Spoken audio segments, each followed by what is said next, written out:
День известный всему миру и каждому человеку, будь то взрослый или ребенок. Праздник, который, не жалея жизни, приближали, как могли. Все поколения обязаны помнить и чтить героизм участников Великой Отечественной войны.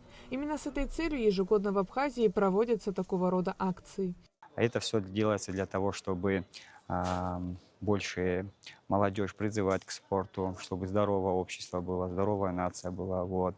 Ну и, соответственно, это патриотическая акция вот, в поддержку сегодняшнего великого дня. В забеге принимают участие как и спортсмены, так и просто граждане нашей республики, нашей столицы. Репатрианты участвуют у нас, да, Государственная служба охраны, разные виды спорта. Уже предварительно по списку зарегистрировались 90 человек, ожидается более 100 человек. В этом году был организован марафон Победы, в рамках которого прошли забег и силовая дисциплина по отжиманиям «Рекорд Победы».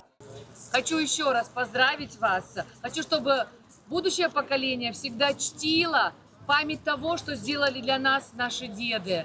И сегодня, в этот день, мы проводим такие мероприятия. И приятно видеть, что молодежь, дети, все принимают участие. И наша страна будет спортивной страной. Акция началась с забега на 2 километра. Участники с нетерпением готовились к старту. Я занимаюсь баскетболом. Я хочу что-то новое открыть для себя. Нравится спорт, потому что родители, они у меня тоже спортсмены.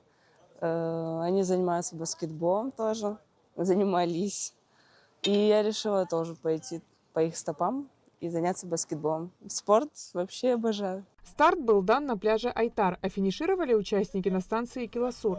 Зачет раздельный, то есть забег для мальчиков и девочек проводился отдельно, а дистанция одинаковая.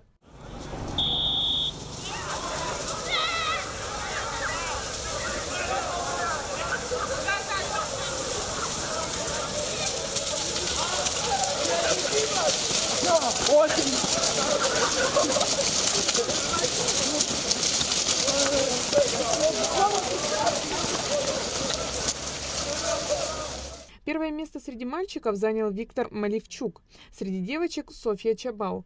После церемонии награждения началась силовая дисциплина. Рекорд Победы – это соревнование по отжиманиям на максимальное количество повторений. У участников был положительный настрой и, конечно же, желание занять призовое место. Такие мероприятия нужны, чтобы мы помнили, не забывали о том, что совершили наши прадеды, деды на войне. В соревнованиях по отжиманиям я тоже хочу как минимум войти в тройку. Там тоже очень много сильных соперников, но все-таки постараюсь я занять как минимум 3-е место. Мы сами спортсмены 6-й школы все, и нам посоветовали поучаствовать здесь, на 9 мая, на этом турнире, в честь памяти Великой Победы. Марафон Победы – это не просто спортивный старт. Это день памяти, силы, единства и уважения к подвигу участников Великой Отечественной войны. Айлита Арутюнян, Алексей Агухава, Абхазское телевидение.